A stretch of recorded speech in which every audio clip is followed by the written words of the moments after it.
kita 4 bulan tu pun tak perasan, tak peduli langsung. Maka bulan Rejab kita kena perhatikan dari sudut yang ini. Jadi kalau adalah orang cakap bulan Rejab ni tak ada kemuliaan, tuan-tuan abaikan je lah. Dalam Quran sendiri sebutkan tentang kemuliaannya. Sebab ada satu orang tu dia ajak debat. Dia cakap bulan Rejab tak ada kemuliaan, bulan Rejab tak ada kemuliaan. Dia kata tak ada, hadis tak ada. Hadis yang ada tu semua lemah, dia cakap. Saya kata balik, bulan Rejab ini kemuliaannya dalam Quran. Kau berani lawan Quran? Hadis kau boleh kata lemah, Quran ada ayat lemah. Mana ada? Dia terkejut. Ada dalam Quran. Bila masa pula Quran ada muliakan bulan Rejab? Saya pun sebut. Kau tengok ayat 36 surah At-Taubah, kau baca tafsir dia. Oh ada rupanya. Habis ustaz saya kata tak ada. Ustaz kau tu lah yang tak betul, Wahabi. Habis cerita.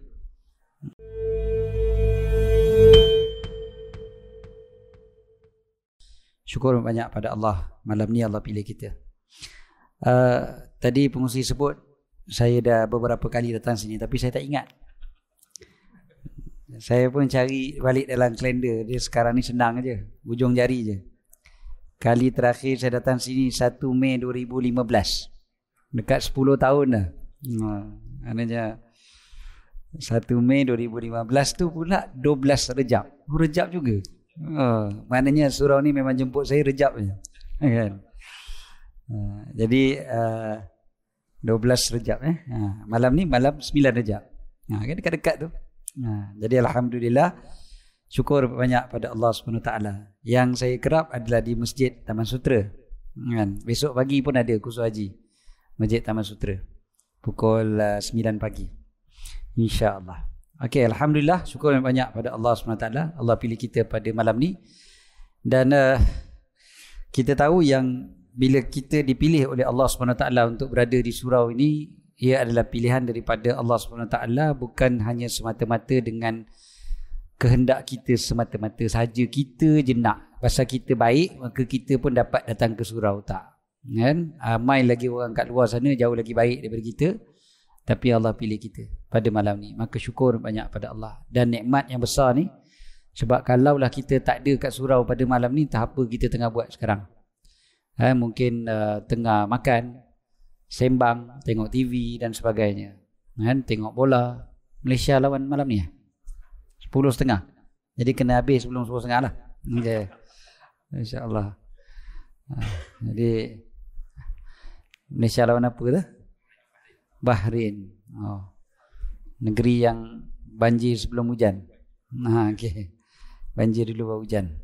Bahrain. Bahrain ni negeri yang ada daripada zaman Nabi SAW. Bahrain. Dia disebutkan dalam kitab-kitab lama. Ada sebut berapa tempat. Bahrain, Qatar, semua tu negeri-negeri yang dah ada sejak zaman Nabi SAW lagi. Qatar tu ada dalam hadis lagi. Nabi SAW pernah dihadiahkan selendang dari Qatar. Disebutkan gitu. Jadi bila disebutkan Qatar itu di mana dia kata? Qatar itu adalah satu negeri kecil di Bahrain. Dia sebut gitu. Tapi sekarang kita tengok Bahrain pula kecil. Dia memang begitulah.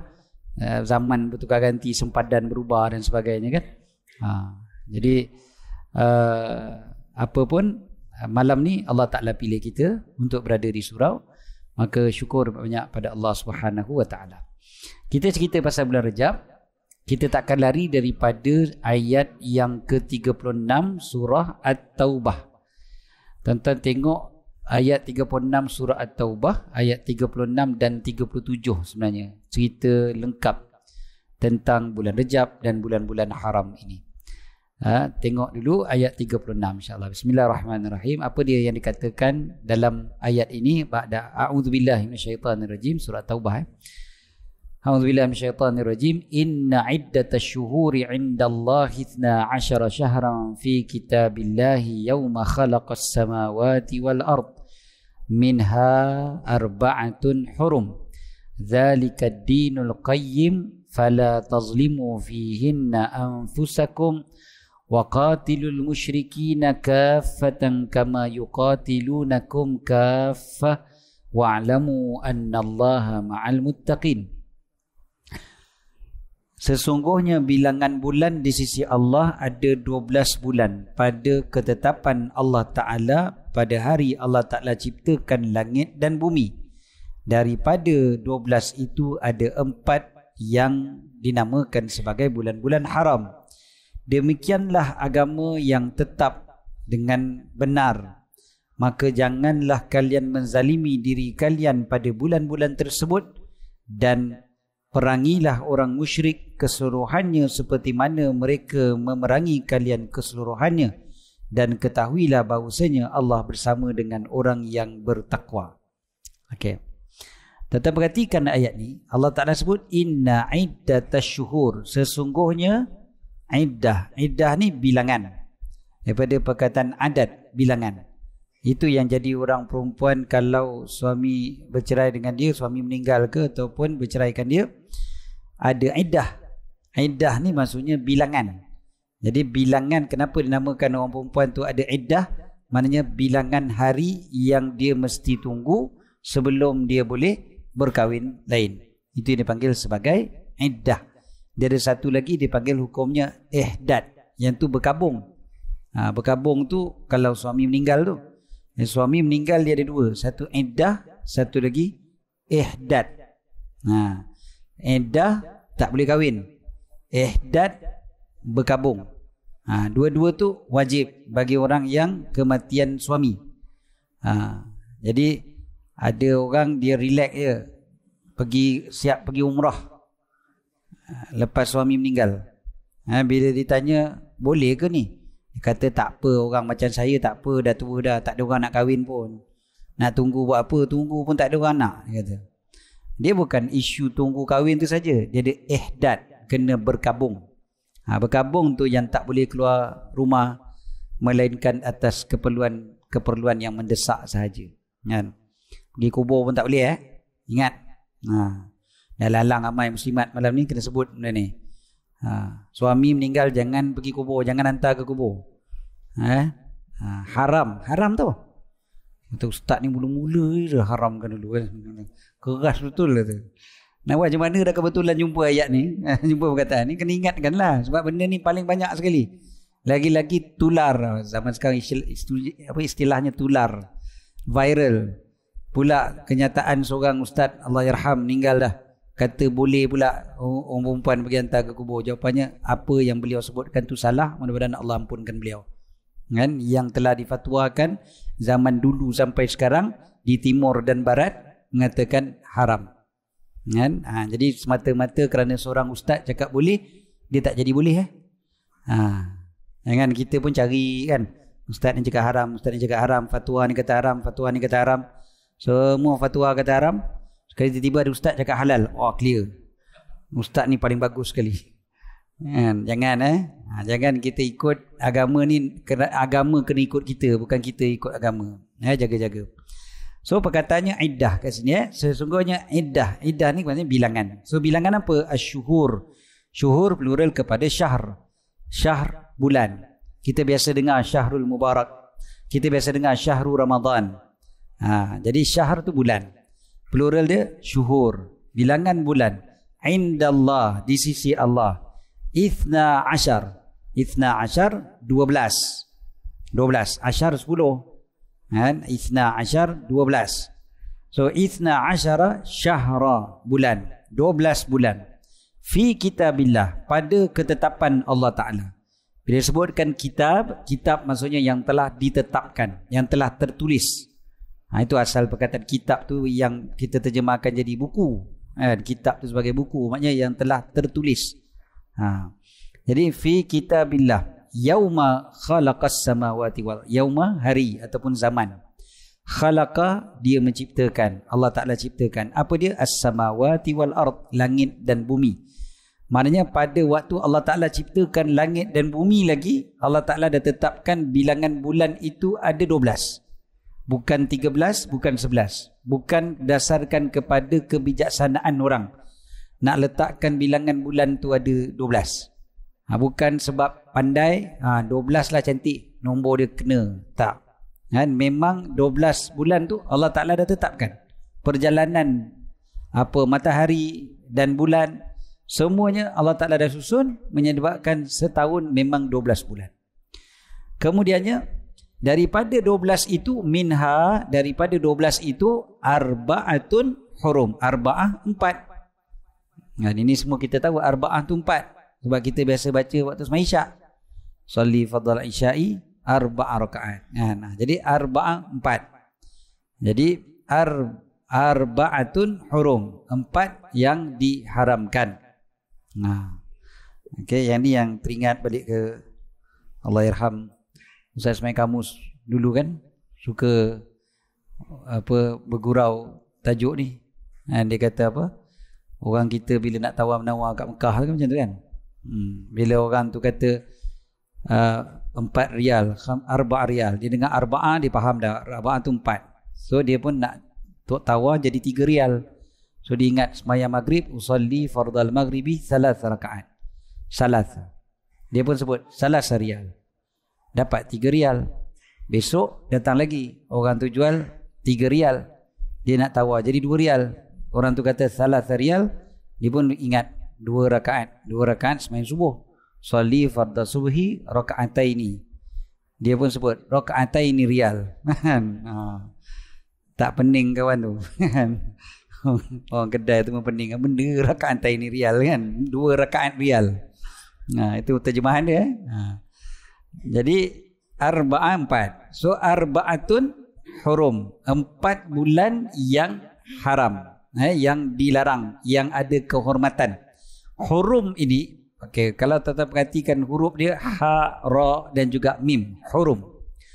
Perkataan haram, ha, ra, alif, mim. Haram. Hormat dalam bahasa Arab ha, ra, mim, ta marbutah. Hormah. Hormat tu daripada bahasa Arab dihormati kan. Perkataan hormat tu daripada bahasa Arab hormah. Ha, ra, mim, ta marbutah. Okey. Jadi kalau kita tulis Jawi, kalau kita ada yang berhormat, ya, nga, ba, ra, ha dengan ha pedas. Ha, mim, ta marbutah. Hormat.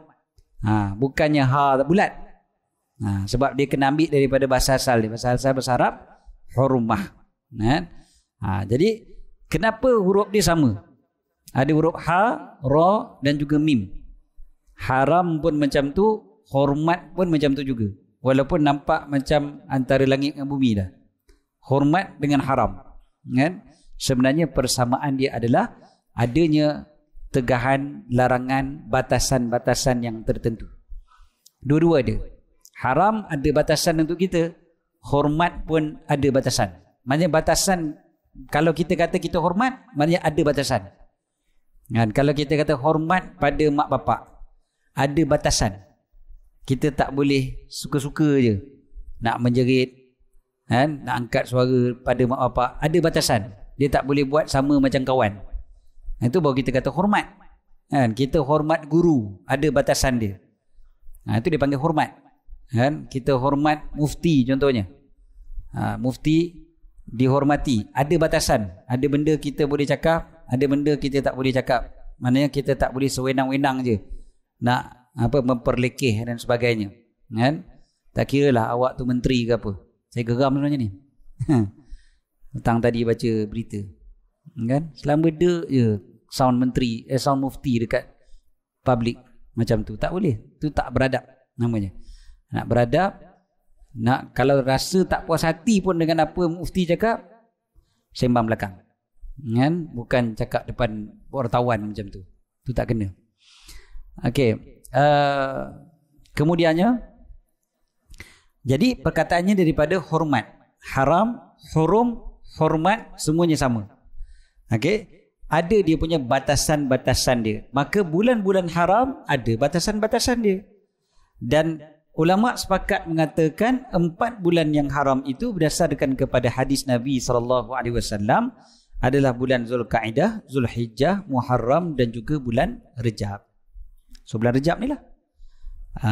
Kalau ada yang kata tak apalah, itu kan ajaran jahiliyah. Sebelum Nabi SAW datang lagi, orang Arab memang kalau bulan haram dia orang tak berperang. Ada larangan-larangan dia. Mereka muliakan 4 bulan tersebut. Mungkin ada kata tu kan jahiliah. Tapi Nabi SAW datang, Nabi membenarkan syariat tersebut. Dan ayat ni Allah Ta'ala sebut pula, Zalikad dinul qayyim. Demikianlah agama yang tertegak, lurus, benar. Zalikad dinul qayyim. Maknanya memang itu adalah agama. Itu bukan hanya semata-mata kepercayaan tok nenek moyang orang kafir Quraisy. Memang itulah agama yang Allah Ta'ala turunkan. 4 bulan itu memang kena dimuliakan. Bulan Zulkaidah, Zulhijjah, Muharram dan juga Rajab. Fala tazlimu fihinna anfusakum, maka jangan kalian menzalimi diri kalian pada bulan-bulan tersebut. Dekat sini poin yang menyatakan bahawasanya bulan Rajab ini dia ada kelebihan. Pahalanya berganda. Macam mana pula? Bila Allah Ta'ala kata jangan zalimi diri kalian, maksudnya jangan buat dosa. Sebab zalim yang paling besar yang kita buat adalah pada diri kita sendiri bila kita berdosa. Kan? Kita zalim pada orang pun tak sama dengan kita buat dosa, kita menzalimi diri kita sendiri. Ada orang zalim jiran dia. Contohnya dengan pasang lagu kuat-kuat. Zalim dia, kawan sebelah tak boleh tidur. Dia main trompet tengah malam. Macam cerita Piramli tu. Zalim lah tu nama dia. Ataupun kucing dia pergi berak kat rumah sebelah. Tu pun namanya zalim. Masuk sempang tak bagi signal pun zalim juga. Dia macam-macam zalim. Bawa kereta slow lane paling kanan. Itu pun zalim juga tu. Jenis tak prihatin pada orang lain kan? Itu pun zalim. Zalim ni macam-macam. Tapi zalim ni, hatta kalau seorang raja menzalimi rakyat dia kan, pun zalim. Tetapi zalim tu tak sebesar kita buat dosa. Kerana bila kita buat dosa, zalim kita ni pada diri kita sendiri, dan akibat dia lagi besar, iaitu di akhirat nanti. Kan lagi dahsyat. Zalim macam mana pun seorang Fir'aun itu, dia punya zalim tu hanya kesan kepada dunia. Dunia saja. Katakanlah dia membunuh rakyat dia. Rakyat dia terbunuh itu di dunia. Kalau rakyat dia tu beriman, di akhirat dia akan selamat. Maknanya zalim dia tu pun tak sebesar kita buat dosa, kerana bila kita buat dosa, kita zalim pada diri kita dan kesannya jauh lagi panjang dan lebih dahsyat, iaitu di akhirat. Api neraka tak payah kata 5 minit, 5 saat pun jauh lagi besar daripada apa pun kezaliman yang seorang Fir'aun boleh buat. Jadi maknanya bila Allah Ta'ala kata jangan zalimi diri kalian, maksudnya jangan buat dosa. Okey. Jadi bila kata jangan buat dosa, maksudnya apa? Bulan lain boleh buat dosa. Allah Ta'ala kata jangan buat dosa pada bulan-bulan tersebut. Maknanya kena tunggu bulan Syaban nak mengumpat. Kan? Dia bulan Rajab tak boleh mengumpat. Bulan Syaban kita simpan dulu siap-siap. Kan, buat stok. Kan? Nanti bulan Syaban nak mengumpat. Macam setengah orang waktu Ramadan kata jangan mengumpat puasa. Kata okey tunggu buka. Dia buka je dia mengumpat. Zaman sekarang dia ada satu lagi istilah dekat apa tu? Social media. Dia istilah dia parking dulu dia kata. Dia kata parking dulu, nanti buka aku baca balik. Maknanya dia tengah puasa Ramadan, dia park dulu. Dia park sekejap. Maknanya dia nak bagi tahu, kata okay, kat situ dia nak cari nanti. Jadi nanti lepas buka dia pun buka tengok, oh dia ni bercerai. Mengumpat ni, kenapa kita kata boleh tak boleh ni? Dia bukan boleh, tak boleh. Bila-bila masa pun tak boleh. Buat dosa, dan nama pun dosa kan.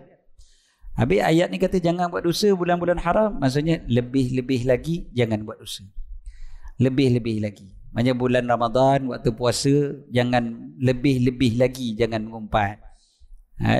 Maksudnya bulan lain pun tak boleh mengumpat juga. Tapi waktu Ramadan lebih-lebih lagi jangan mengumpat. Dalam surau contohnya kan, kita kata kita kena muliakan surau. Dalam surau jangan mengumpat, bukan maknanya kat luar surau boleh. Maksudnya dalam surau lebih-lebih lagi jangan buat. Jangan buat dosa. Macam itulah. Okay, so maksudnya apa itu? Ada kehormatan, ada kemuliaan. Jadi bulan yang 4 ini ada kemuliaan. Maka para ulama keluarkan satu kaedah disebut azimu ma'azzamahullah. Agungkanlah apa yang Allah agungkan. Muliakanlah apa yang Allah muliakan. So bila 4 bulan yang Allah muliakan, maka kita juga wajar muliakan. Bila kita muliakan bulan yang 4 ini, kita dapat pahala sebab Allah muliakan. Kita muliakan bukan sebab kita punya birthday bulan Rejab ke. Kita muliakan bukan sebab bulan Rejab ni ada keistimewaan apa-apa dari segi dunia kita, tak. Tapi kita muliakan kerana Allah muliakan. Maka dapatlah pahala. Apa pun kita buat, niatkan macam tu. Itu benda pertama sekali pada bulan Rejab yang kita boleh buat sekarang adalah kita niatkan kita sedang muliakan bulan yang dimuliakan oleh Allah. Tuan-tuan malam ni ada kat surau, tuan-tuan niatkan tuan-tuan sedang muliakan bulan Rejab. Kan? Dengan syaratnya tentu sekali kena tahulah dah masuk bulan Rejab. Nak niat macam mana kalau tak tahu dah masuk bulan Rejab? Ramai lagi rupanya orang kat luar sana tak tahu dah masuk bulan Rejab. Saya bersembang dengan seorang pakcik tadi, tengah hari tadi. Dia bersembang. Saya cakap lah, oh lagi 2 minggu tu saya ada ceramah kat tempat tu. Ceramah Isra' Mi'raj. Dia kata, Isra' Mi'raj. Yelah kita kan dah nak masuk bulan Rejab. Gitu. Dah nak masuk bulan Rejab. Saya ingat dia salah faham. Saya ingat dia salah sebut, tersasul. Saya ingat dia nak kata dah dekat ujung bulan Rejab. Kan, kok dah tersasul kan? Saya cakap, yelah kita dah masuk bulan Rejab dah. Kan? Dia pun, dah masuk Rejab je. Maknanya bukan tersasul lah. Memang dia tak tahu. Kan? Dia kata, kita masuk Rejab dah. Cik, dah 8 hari dah bulan Rejab. Kan? Maksudnya, benda tu berlaku Ni cerita tengah hari tadi saya. Hari ni 8 Rejab kan. So maknanya malam ni dah malam 9. Benda pertama sekali kena tahulah bulan Rejab tu masuk. Barulah kita boleh niat. Niat apa? Nak memuliakan bulan yang dimuliakan oleh Allah. Walaupun sepanjang tahun tuan-tuan datang surau, sepanjang tahun kita beribadat, tapi tambahkan niat, maka tambah pahala. Mudah saja cara nak buat pahala lebih, iaitu dengan menambahkan niat. Banyakkan niat, banyaklah pahala. Walaupun amalannya sama. Kita duduk kat surau, sama je. Katalah sampai sama, keluar nanti pun sama. Masuk pagar surau tu, sama-sama langkah dengan kawan kita sebelah. Keluar pun sama-sama. Makan pun sama. Tak ada beza. Semayang pun saf yang sama. Kau lah sah belakang, sah depan, beza pahala kan? Tak, sama je semua. Tapi bila kita keluar, pahala kita berbeza-beza. Kan? Jadi pahala berbeza dengan sebab niat yang berbeza. Ni bukan elan trivago semata-mata tuan-tuan.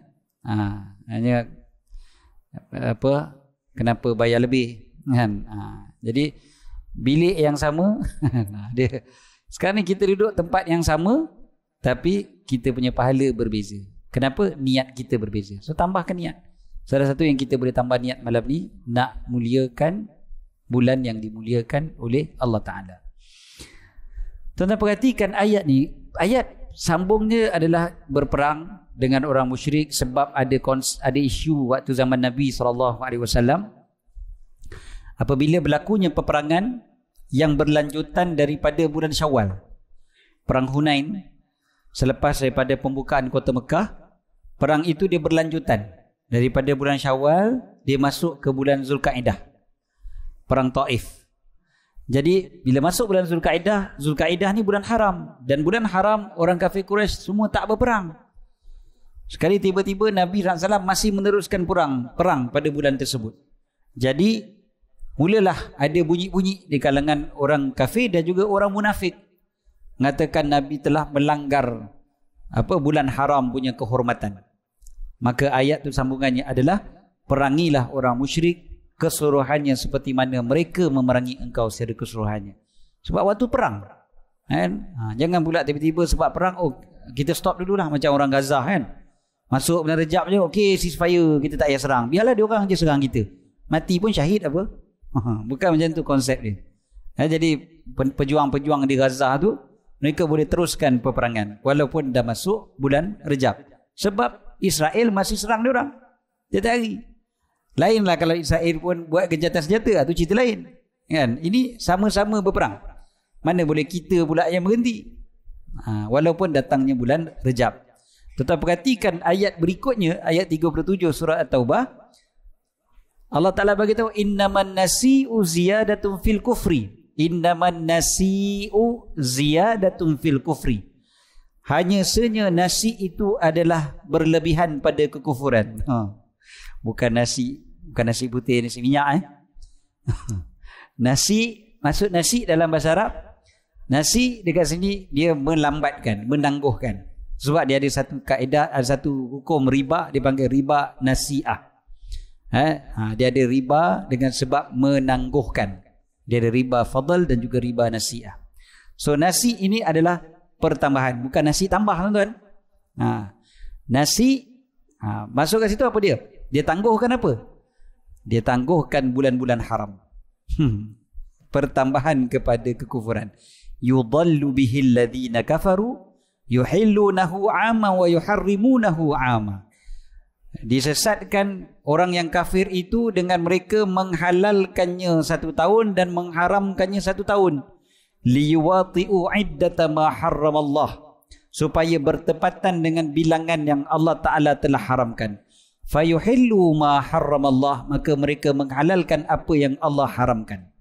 Zuyyina lahum su'u a'malihim, dihiaskan kepada mereka buruknya amalan-amalan mereka. Wallahu la yahdil qaumal kafirin, Allah Ta'ala tak memberi petunjuk kepada orang kafir. Tuan-tuan perhatikan ayat ni. Apa maksud dia? Dulu ni orang kafir Quraisy, bila masuk bulan Rejab ataupun bulan Zulkaidah, Zulhijjah, Muharram, kalaulah diorang waktu tu tengah nak perang, maka diorang pun buat pengumuman. Apa dia? Tahun ni bulan Rejab bukan bulan haram. Bulan haram kita tangguhkan ke bulan Syakban. Ikut suka dia je. Dia boleh tukar-tukar bulan bila dia nak jadikan bulan haram. Yang penting katanya supaya bilangannya sama dengan apa yang Allah haramkan.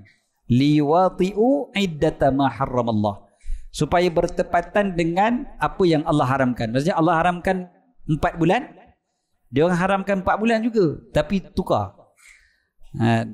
Jadi dia orang kata okey, bulan ni kita haramkan bulan Syakban pula. Kalaulah contohnya tiba-tiba dia orang tak nak perang, baru bulan Jumadil akhir, belum masuk bulan Rejab, kan? Orang ajak perang, dia orang tak nak, tak bersiap lagi, dia orang pun buat announcement bulan Jumadil akhir adalah bulan haram perang. Itu dia macam kartun sikit, tapi dia orang buat benda tu. Allah Ta'ala kata bertambahnya kekufuran mereka, walaupun mereka sama dari segi bilangan, tetapi kerana tukar-tukar tu suka hati, ikut kepala otak aja kan, maka sebenarnya itu adalah pertambahan kepada kekufuran mereka.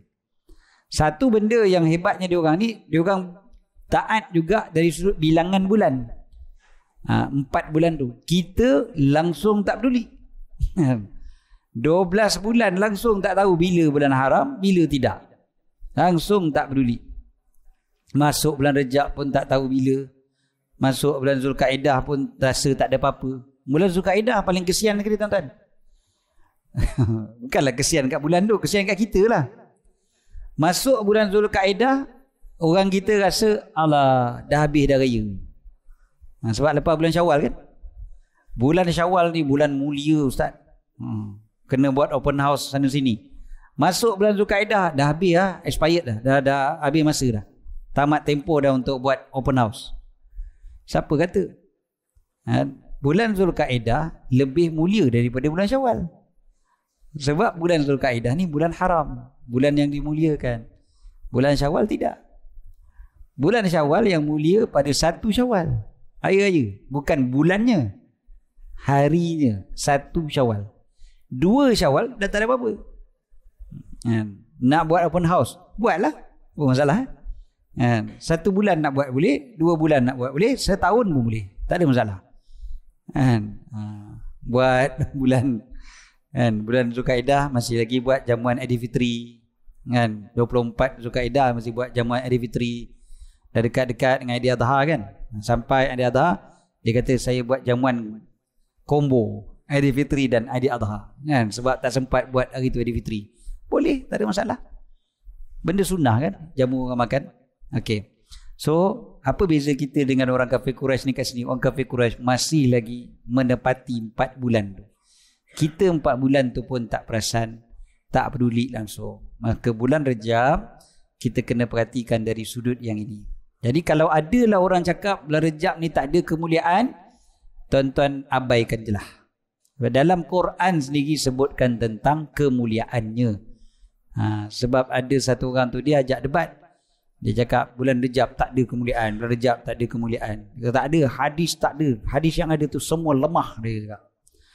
Saya kata balik, bulan Rejab ini kemuliaannya dalam Quran. Kau berani lawan Quran? Hadis kau boleh kata lemah, Quran ada ayat lemah. Mana ada? Dia terkejut. Ada dalam Quran. Bila masa pula Quran ada muliakan bulan Rejab? Saya pun sebut. Kau tengok ayat 36 surah At-Taubah, kau baca tafsir dia. Oh ada rupanya. Habis ustaz saya kata tak ada. Ustaz kau tu lah yang tak betul, Wahabi. Habis cerita. Betul. Zaman sekarang itu je. Sibuk nak melemahkan orang nak beribadat. Orang nak beribadat, dia nak lemah-lemahkan. Kata tak ada kelebihan, tak ada kelebihan. Tak habis-habis dia kata tak ada kelebihan. Ayat Quran cerita kelebihan bulan Rejab ni. Tiba-tiba, tak ada kelebihan. Puasa bulan Rejab, jumhur ulama mengatakan sunnah puasa pada bulan Rejab. Tiba-tiba dia pun hantar artikel bulan Rejab ni tak ada puasa sunat. Mandai je. Dia lagi pandai daripada jumhur ulama. Jumhur ulama ni maksudnya majoriti para ulama. Majoriti para ulama punya ramai para ulama bercakap, tiba-tiba nampak dia pandai macam mana? Sebab dia berbeza dengan orang lain. Tuan-tuan, berbeza dengan orang lain memang lebih senang popular. Khalif tu'raf. Tuan-tuan tak percaya, cuba seorang buka baju sekarang. Jangan buatlah. Memang terkenal. Bertahun-tahun kita ingat dia, tuan-tuan. Kan? Sebab dia seorang je tak pakai baju. Kan? Orang lain semua pakai baju. Berbeza memang lebih mudah dikenali. Khalif tu'raf. Tapi adakah itu yang kita nak? Kan? Nak berbeza dengan orang tak habis-habis. Orang cakap boleh, dia cakap tak boleh. Bila orang cakap tak boleh, yang tu pula dia cakap boleh. Macam tu lah. Okey. So, seterusnya, bila kita bincang tentang bulan Rejab juga, tadi kita dah sebut tadi, sunat berpuasa. So, sunat berpuasa, tuan-tuan puasa je lah bila-bila pun. Tak ada hari-hari yang tertentu. Pagi tadi pun saya ditanya soalan ni. Kata Ustaz, saya dah puasa hari Khamis hari tu, hari Jumaat pun saya puasa, tapi hari ni saya tak puasa, ini Sabtu. Besok saya tak puasa, Isnin saya nak puasa balik. Boleh tak? Saya kata kenapa? Banyak kenduri hari ni. Tak adalah Ustaz, saja kata. Tak apa, tak ada masalah. Puasa pun namanya puasa sunat. Nak puasa, puasa. Tak nak puasa, tak berdosa. Tapi bila dia puasa, dapat pahala. Itu je lah. Dia dah puasa kemarin hari Khamis. Dia puasa semalam hari Jumaat. Hari ni Sabtu tak nak puasa. Tak apa lah. Dia dah puasa balik hari Isnin. Okey lah tu. Maknanya rajinlah dia puasa tu. Jadi memang disunatkan banyak puasa pada bulan Rejab. Tak kisah pada hari apa pun. Walaupun di sana ada hadis yang lemah. Cerita tentang puasa pada hari Khamis, Jumaat, Sabtu pada bulan Rejab. Tapi secara umumnya para ulama menyatakan puasa bulan Rejab ni dia tak tertentu kepada hari-hari yang tertentu. Bila-bila sahaja. Jadi puasa hari Senin, tuan-tuan niatkan puasa Senin campur dengan puasa bulan Rejab. Niatkan aja lah. Puasa qada. Siapa yang belum habis puasa qada, niatkan sekali lah dengan puasa bulan Rejab. Macam tu je. Okey, selesai berkaitan dengan puasa. Lepas tu apa lagi nak buat bulan Rejab? Bulan Rejab apa ada? Apa ada pada bulan Rejab? Bulan Rejab juga dipanggil bulan istighfar. Bulan minta ampun pada Allah. Dosa berlambak, bertimbun. Nak jumpa Ramadan lagi sebulan setengah je. Macam mana agaknya nak jumpa Ramadan dalam keadaan dosa bertimbun? Walaupun ya Ramadan bulan mengampunkan dosa. Tapi takkanlah bulan Ramadan bulan ampunkan dosa. Buatlah dosa banyak-banyak sekarang. Kumpul dulu stok kan, supaya bulan Ramadan clear. Bukan macam tu. Kita ni tuan-tuan, susah nak beribadat kan sebab dosa banyak. Tu kata Imam Hasan Al-Basri, sangat popular kata-kata ni. Kan? Yang menghalang kau daripada melakukan amal ibadat adalah dosa-dosa kau. Berdasarkan kepada hadis. Bila kita buat dosa, satu ada dipanggil nuktatun sauda. Adanya titik-titik hitam dalam hati kita. Jadi dosa yang kita buat yang menyebabkan kita susah beribadat. Ni bulan Ramadan, kita nak beribadat. Dosa banyak.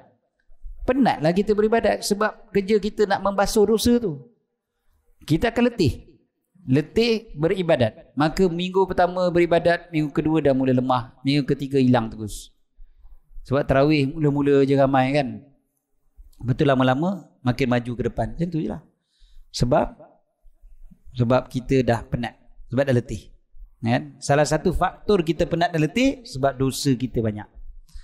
Dosa banyak. Dosa yang halang kita sebenarnya. Bukan kita tak nak. Bukan kita tak tahu. Siapa tak tahu kelebihan beribadat bulan Ramadan? Semua tahu. Tak payah tazkirah tiap malam waktu tarawih tu pun kita tahu dah. Apa ustaz nak cakap pun kita tahu dah. Kita pun ustaz tak datang. Tak apa, saya bagi tazkirah. Oh, kan? Confident je. Yalah pasal betul lah tazkirah ni namanya kan peringatan. Bukan majlis taklim. Bukan baru nak tahu. Bukan baru buka kitab belajar. Kan? Kita nak peringatan. Peringatan ni berulang kali kan. Berulang kali. Ingatkan lagi, ingatkan lagi, ingatkan lagi. Walaupun kita dah tahu, kita kena diingatkan lagi. So adalah tazkirah bulan Ramadan tu. Untuk diingatkan lagi kita. Bukan untuk, alah ni aku tahu dah tahun lepas pun sama je cakap. Memanglah. Sebab namanya peringatan. Kan? Ulang lagi, ulang lagi. Masalahnya, sama je cakap. Tapi kita dah buat ke belum? Kan? Tanya pada DC. Okay, jadi benda tu diingatkan. Jadi kelebihan bulan Ramadan memang kita semua tahu dah. Semua tahu dah kelebihan bulan Ramadan. Tapi kenapa susah nak buat? Sebab dosa banyak. Bulan Rejab, banyakkan istighfar. Banyakkan minta ampun. Sekurang-kurangnya 70 kali sehari. Itu kan cara Nabi SAW. Paling kurang 70 kali. Tuan-tuan, Sayyidul Istighfar pastikan hafal. Jadi bulan Rejab yang berbaki lagi 3 minggu ni, untuk kita hafal Sayyidul Istighfar. Biar kita jadikan satu azam. Ada 3 minggu ni, aku boleh habis hafal Sayyidul Istighfar. Penghulu istighfar. Kan? Penghulu istighfar. Tak panjang pun. Penghulu istighfar ni. Allahumma anta rabbi la ilaha illa anta khalaqtani wa ana abduka wa ana ala ahdika wa wa'dika mastata'tu a'udzubika min syarri ma sana'tu abu'u laka bi ni'matika alayya wa abu'u bi dhanbi faghfir li fa innahu la yaghfiru dhunuba illa anta. Boleh satu nafas. Namanya tak panjang lah tu. Kalau ada yang kata panjang juga, kita kata apa? Dosa bertimbun. Penghulu istighfar nak pendek-pendek. Itulah kita. Ustaz tak boleh ringkas ke? Dosa punya banyak kan? Penghulu istighfar minta kecil je. Astaghfirullah. Boleh tak macam tu? Tak jadilah. Okay, kalau lah tuan-tuan dapat, kalau belum hafal lah. Cubalah buka lah dekat apa handphone kita. Search saja Sayyidul Istighfar, penghulu istighfar. Confirm jumpa punya. Takkan tak jumpa. Cari. Lepas tu, kalau dah hafal, perhatikan makna dia. Allahumma, ya Allah, anta rabbi, engkaulah Tuhanku. La ilaha illa anta, tak ada Tuhan yang berhak disembah kecuali engkau. Lagi, khalaqtani, Allahumma anta rabbi, la ilaha illa anta khalaqtani. Engkau menciptakan aku, khalaqtani, wa ana abduka, dan aku adalah hamba-Mu. Wa ana abduka wa ana ala ahdika wa wa'dika mastata'tu. Aku di atas janji denganmu semampu aku. Lagi? Apa dia? A'udzubika min syarri ma sana'tu. Aku berlindung dengan engkau daripada buruk apa yang aku buat. Aku minta lindung dulu. Minta lindung dulu dengan Allah. Tadi mengaku dulu keesaan Allah, mengaku dulu kita ni hamba. Lepas tu minta lindung daripada keburukan yang kita buat. Lepas tu, abu ulaka bi ni'matika alayya. Aku mengaku nikmatmu pada aku. Aku banyak dapat nikmat daripada engkau. Wa abu bi dzambi. Aku mengaku dengan dosa-dosa aku. Mengaku nikmat dapat, mengaku dosa banyak buat. Benda tu kena admit. Baru namanya taubat. Mengaku kata aku ni dah dapat nikmat banyak daripada Engkau ya Allah. Tapi aku juga dah banyak buat dosa dengan Engkau. Faghfirli, maka ampunkanlah aku. Fa innahu la yaghfiru dzunuba illa anta. Tak ada yang boleh mengampunkan dosa kecuali Engkau. Nah, kita kan nak bertaubat, nak minta ampun. Antara benda yang utama bagi kita minta ampun ni adalah kena mengakulah berdosa. Kan? Janganlah, ya Allah, ampunkanlah aku kalau aku ada dosa. Kalau ada lah ya Allah. Kalau ada, oh dahsyat betul. Maknanya kalau tak ada tu maknanya maksum dah lah. Ya Allah, kalau ada dosa-dosa aku tu ya Allah, kau ampunkanlah.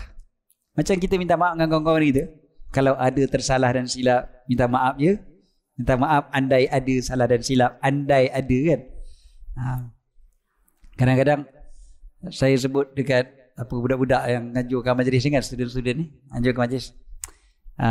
Dia sebut dekat tu kan, dia kata kalau ada kekurangan di pihak kami, minta maaf. Saya pun jawab lagi, bukan kalau-kalau dah, memang confirm ada kekurangannya. Kau ingat perfect sangat kau buat. Jadi mana boleh kalau kata, memang confirm ada. Tak payahlah nak cerita kalau-kalau dah. Okey, maknanya dengan Allah Ta'ala berani kita kata, kalau adalah dosa saya ya Allah, ampunkanlah Tak, kita kena mengaku, ya Allah aku memang banyak dosa. Ada dosa aku tahu, ada dosa aku pun tak tahu. Engkau lagi tahu daripada aku. Ada dosa yang zahir, ada dosa yang batin. Dan ada dosa yang terzahir depan orang ramai, ada dosa tersembunyi. Semuanya ada. Ya Allah, kau ampunkanlah aku. Tak ada siapa boleh ampunkan aku kecuali Engkau ya Allah. Jadi tunjukkan kehambaan kita betul-betul pada Allah. Tuan-tuan, bulan Rejab ini cubalah manfaatkan untuk menghayati betul-betul Sayyidul Istighfar, penghulu istighfar. Satu lagi yang kita boleh buat adalah bacaan dipanggil Istighfar Rejab. Istighfar Rejab ni diajar oleh para ulama. Mengambil sempena dengan Nabi SAW memang beristighfar paling kurang 70 kali sehari. Maka diajarlah untuk kita beristighfar sebanyak 70 kali. Bukan Sayyidul Istighfar, Istighfar Rejab 70 kali. Sayyidul Istighfar baca 3 kali cukup lah. Baca Istighfar Rejab 70 kali. Macam mana Istighfar Rejab?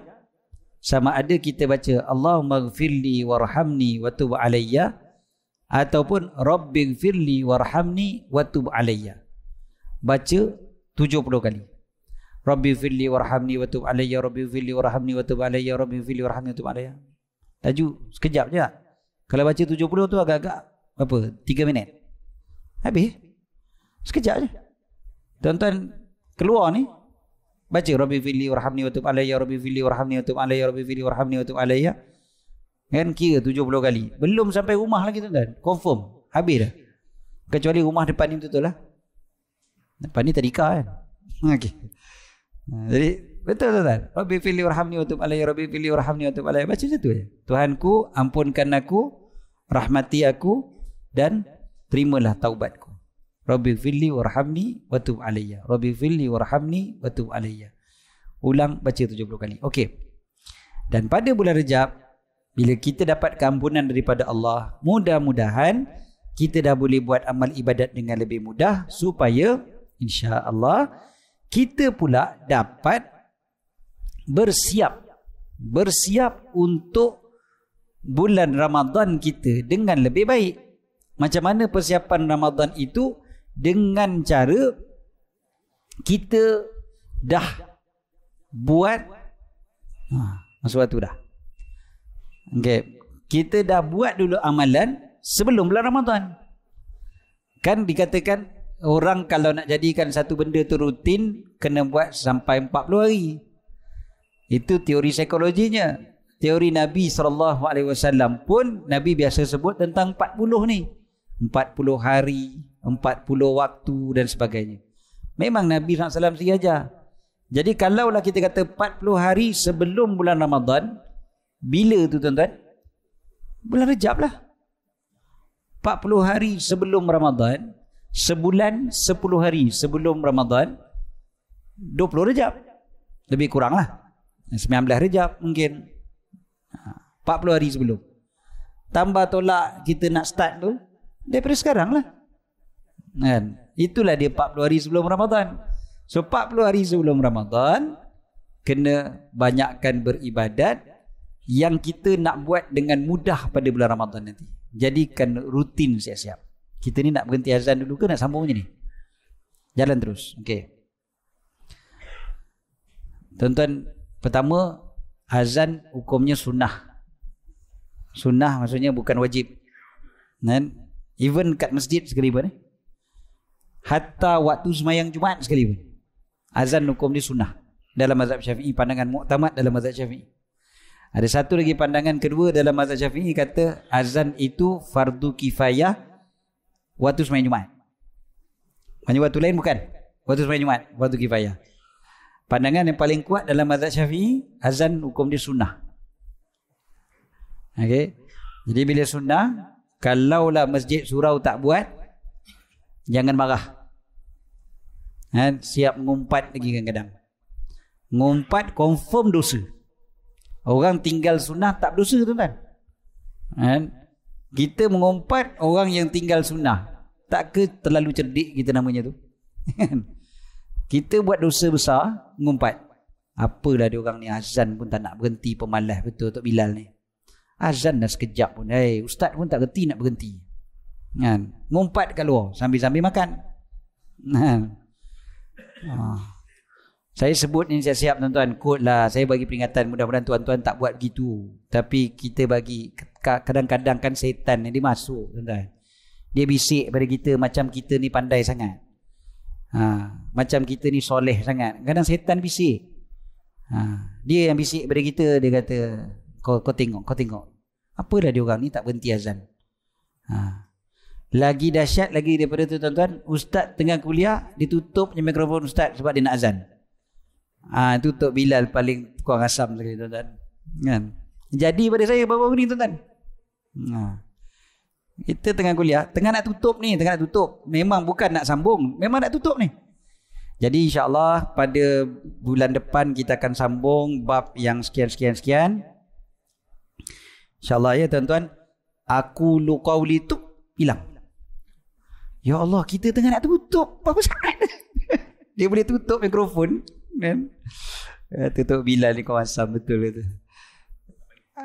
Tak lagi Jan. Dia macam azan tu kena tepat betul-betul tu. Saat tu kena sharp betul-betul kena azan. Kalau lambat sikit je berdosa kau. Seolah-olahnya macam tu. Padahal azan tu sendiri hukum dia sunat. Satu. Yang keduanya, lambat sikit pun tak apa. Azan tuan-tuan, hatta kalau pukul 9.30 nak azan pun tak apa. Azan isyak. Cuma jangan pakai speaker lah. Nanti orang luar pelik pula ni semayang apa ni pukul 9.30. Okey je. Kita nak semayang kat rumah tuan-tuan. Kita balik dari kampung, sampai rumah malam dah, 9.30 malam contohnya nak semayang isyak. Ataupun balik dari kerja ke apa ke, sampai rumah nak semayang isyak. Azan. Tak payah pakai mikrofon. Azan tu sunnah. Walaupun dah pukul 9.30 malam. Walaupun pukul 10 malam. Walau pukul 3 pagi sekalipun. Walaupun orang terkejut lah. Jiran sebelah terkejut. Ni apa benda ni? Bida'ah apa ni sembahyang tahajud? Ada azan ni. Bukan sembahyang tahajud bang. Kau nak sembahyang isyak. Sembahyang isyak memang sunat azan. Okay, so tak mesti pada tepat-tepat pada waktu dia. Tu kena faham. Jangan kita buat dosa dengan sebab orang meninggalkan benda sunat. Azannya. Hadis yang kata nak bakar kampung yang tak azan tu, jangan dipaham secara literal macam Wahabi. Saya jaga-jaga. Hadis itu ulama mazhab Syafi'i bukan tak reti, bukan tak baca, bukan tak jumpa. Habis kenapa ulama mazhab Syafi'i kata azan sunat? Sebab hadis tu ulama mazhab Syafi'i kata itu adalah realiti yang berlaku pada zaman tersebut.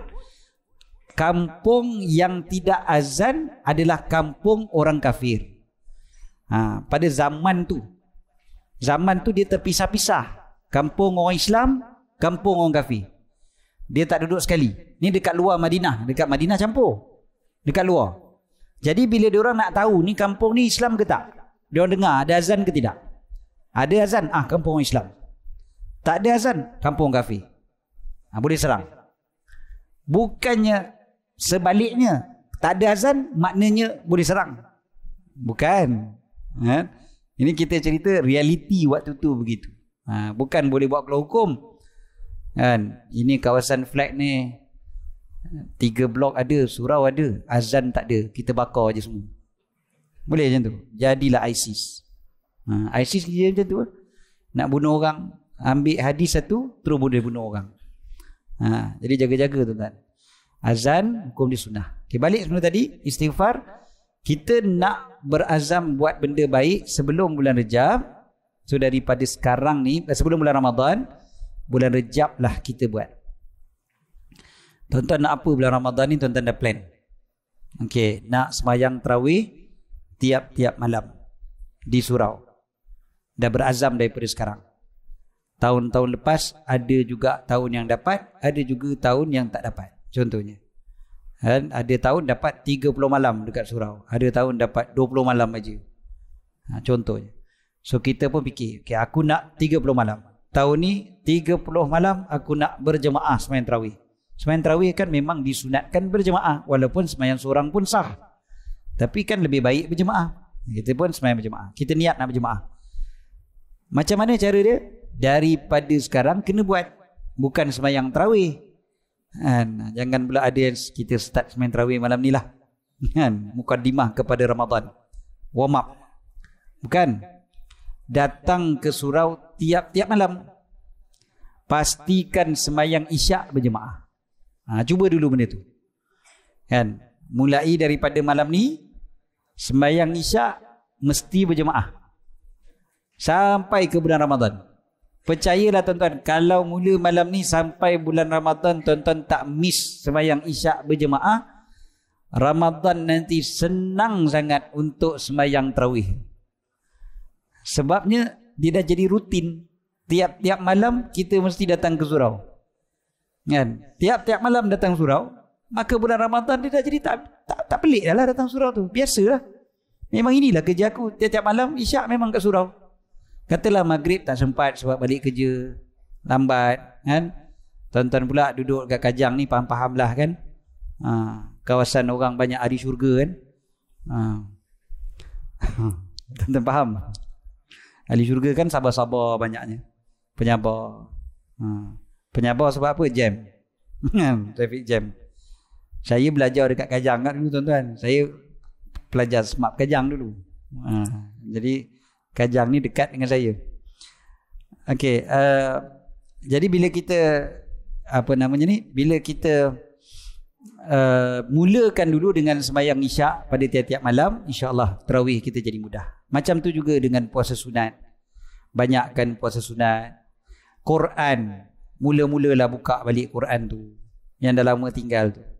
Buka Quran. Bulan Rejab ni kena buka Quran. Buka Quran. Baca Quran. Walaupun sikit pun jadilah. Setengah muka, suku muka pun jadilah. Suku muka pun tak apalah. Yang penting tiap-tiap hari. Tuan-tuan nak sedekah rajin pada bulan Ramadan. Sedekah tiap-tiap hari daripada sekarang. Bulan Rejab. Bulan Rejab rajin sedekah. InsyaAllah bulan Ramadan senang nak bersedekah. Tiap-tiap hari sedekah. Walaupun sikit. RM2 je. Masuk dalam tabung surau. Tiap-tiap hari masuk duit dalam tabung surau. Tuan-tuan niat datang ke surau untuk sembahyang isyak berjemaah dan niatkan juga untuk isi tabung surau. Contohnya. Dah ada niat. Tiap-tiap malam buat. Ada malam terlupa. Tak apa. QR code ada. Contohnya. Balik transfer je ke akaun surau. Contohnya. RM2. Boleh je kan? Tak ada masalah. Sekarang boleh je. Jadi tuan-tuan buat macam tu. Jadi insya-Allah bulan Ramadan kita akan jadi mudah. Bulan ni juga contohnya boleh jamu orang buka puasa. Kan orang dah start buka puasa sunat kan. Jamu orang buka puasa. Bulan Rejab, bulan Syaban ni banyak je orang puasa sunat. Kita jamu orang buka puasa. Jamu orang buka puasa. InsyaAllah nanti bulan Ramadan pun senang untuk kita jamu orang buka puasa. Apa-apalah. Tuan-tuan nak niatkan siap. Iktikaf ke, tahajud ke, yang kita nak buat pada bulan Ramadan kena start daripada sekarang. Jangan tunggu satu Ramadan baru nak buat semua, terkejut badan kita. Nabi SAW beritahu, inna hadzal dina matin. Sesungguhnya agama ini berat, keras. Kita tak boleh melompat terus nak buat semua benda. Kita sendiri yang akan lemah. Nabi bagi contoh kepada seorang yang ada unta. Untanya dipecut sekuat hati di atas padang pasir. Sebab kononnya nak sampai cepat, tapi tempatnya jauh. Jadi akhirnya untanya pengsan di tengah jalan ataupun mati di tengah jalan sebab tak tahan kena pecut begitu dahsyat. Kan? Akhirnya dia tersadai di tengah padang pasir tanpa kenderaan. Berbeza dengan satu orang yang bawa untanya dengan perlahan, bukanlah perlahan sangat, tapi terus bawa steady kan, sampai ke destinasi. Nabi SAW bagi contoh ini pada agama. Agama ni kalau kita nak buat semua sekaligus, nampak hebat, tapi sekejap aja kita akan keletihan, pingsan. Habis semua kita tinggal. Tak larat lah. Maka oleh kerana tu, buat dulu sikit demi sikit. Bila nak buat tu, kena daripada sekarang. Sebab bulan Ramadan dah tak jauh. Kalau bulan Ramadan semua nak buat, yang itu yang pengsan tu tuan-tuan. Kan? Baru buat separuh, dah tak ada. Kan? Baru sembahyang tarawih ni, habis. Baca Quran, mula-mula semangat, lepas tu dah. Mula-mula baca Quran tu, tengok gaya, cara laju dia baca Quran ni, boleh 3 kali khatam bulan ni. Sampai hari ke-29 baru juzuk 13.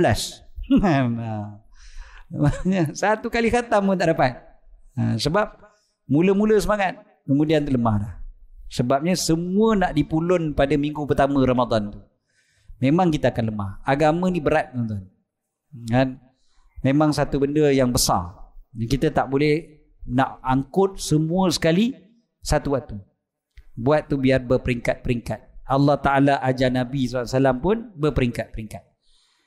Bila lagi nak mula kalau bukan bulan Rejab ini. Dan akhir sekali, doalah, ya Allah berkati kami dalam bulan Rejab dan Sya'ban, sampaikan kami ke bulan Ramadan. Allahumma barik lana fi Rajabin wa Sya'bana wa ballighna Ramadan. Saya datang surau ni 10 tahun lepas, 9 tahun lepas. Tapi bukan surau ni kot, surau lain lah. Yang saya ingat lebih kurang waktu tu lah, lebih kurang 10 tahun lepas. Saya kuliah dekat surau tu. Saya kata, tuan-tuan, dah tengah bulan Rejab, kita ni diajar bila masuk saja bulan Rejab, baca Allahumma barik lana, satu surau semua sambung, ramai-ramai sambung. Fima razaqtana wa qina azabannar. Memang saya ingat sungguh-sungguh tuan-tuan, tapi bukan surau tuan-tuan, sebab di hidang makanan belah tepi ni. Tuan-tuan hidang makanan belah sana. Bukan. Betul. Saya ingat lagi surau tu memang di hidang kat tu. Saya tak ingat surau tu kat mana, tapi saya ingat di hidang belah sini. Nasib baik tuan-tuan hidang makanan belah sini. Ke dulu-dulu hidang belah sini? Tak, okey, bukan surau tuan-tuan. Okey. Saya ingat lagi dia di hidang belah sini. Hidang makanan. Jadi saya kata, mentang-mentang makanan dia hidang kat luar, tuan-tuan doa makan aja ingat. Allah. Ini memang cerita betul tuan-tuan, bukan saya reka ni. Ya Allah. Allahumma barik lana fi ma razaqtana wa qina. Macam budak pasti. Masalahnya datuk budak pasti yang datang semua. Kan? Fi ma razaqtana wa qina adzabannar. Okey, Allahumma barik lana fi Rajabin wa Sya'bana wa ballighna Ramadan. Ya Allah berkati kami dalam bulan Rejab dan Sya'ban, sampaikan kami ke bulan Ramadan. Doa ni bila nak baca, bila-bila aja. Dia tak ada waktu yang tertentu Bacalah lepas mayang ke, waktu nak tidur ke, dalam kereta ke, bila-bila masa je lah. Kan? Baca doa ni. Allahumma barik lana fi Rajabin wa Sya'ban wa ballighna Ramadan. Doa sampaikan ke Ramadan. Mudah-mudahan bila hari-hari kita baca doa ni sepanjang bulan Rejab dan Sya'ban, 60 hari kita baca doa tu, kita sampai saja ke bulan Ramadan, kita akan jadi orang yang paling bersyukur dengan nikmat Ramadan tu datang. Kita rasa sangat Ramadan ni satu nikmat. Kita tak ada dah rasa puasa dah. Memang kita tak sabar-sabar nak jumpa Ramadan. Ya Allah sampaikan kami ke Ramadan. Ya Allah sampaikan kami ke Ramadan. Harapan kita pada Allah sangat tinggi. Maka mudah-mudahan bila Ramadan datang, kita jadi hamba yang paling bersyukur. Bila jadi hamba yang bersyukur, Allah janji, la in syakartum la azidannakum. Kalau kalian bersyukur, pasti aku akan tambah lagi. Tambah apa? Tambah nikmat Ramadan tu. Malam pertama Ramadan nanti kita akan jadi orang yang paling gembira. Tuan-tuan percayalah, ingat apa yang saya sebut malam ni, lagi sebulan setengah lagi kita jumpa Ramadan, insya-Allah. Kalau hari-hari kita doa macam tu, malam pertama Ramadan tu akan terkeluar dekat lidah kita, automatik kita akan sebut alhamdulillah. Jumpa juga Ramadan tahun ni. Dan Allah panjangkan umur, jumpa juga Ramadan tahun ni. Doa ni lah. Doa, ya Allah berkati kami bulan Rejab dan Syaban, sampaikan kami ke bulan Ramadan. Jadi cukup setakat itu, insya-Allah, untuk kita mudah-mudahan dapat amalkan semuanya sepanjang bulan Rejab ini. Apa yang saya sampaikan ni kebanyakannya semua berbentuk praktikal, benda yang kita boleh amalkan, bukan sekadar didengar, bukan sekadar diketahui, tapi untuk diamalkan. Mudah-mudahan saya pun dapat bersama-sama amalkan juga. Dan kita semua, amalan itulah yang penting, sebab ilmu tanpa amal seperti pohon tanpa buah. Dan kita nak biarlah kita dapat hasil daripada apa yang kita datang pada malam ini, bukan sekadar dapat makan minum, bukan sekadar dapat duduk dalam surau, tapi yang lebih pentingnya adalah dapat manfaat atas apa yang kita perolehi. Aku qauli hadza wa astaghfirullahal azim li wa lakum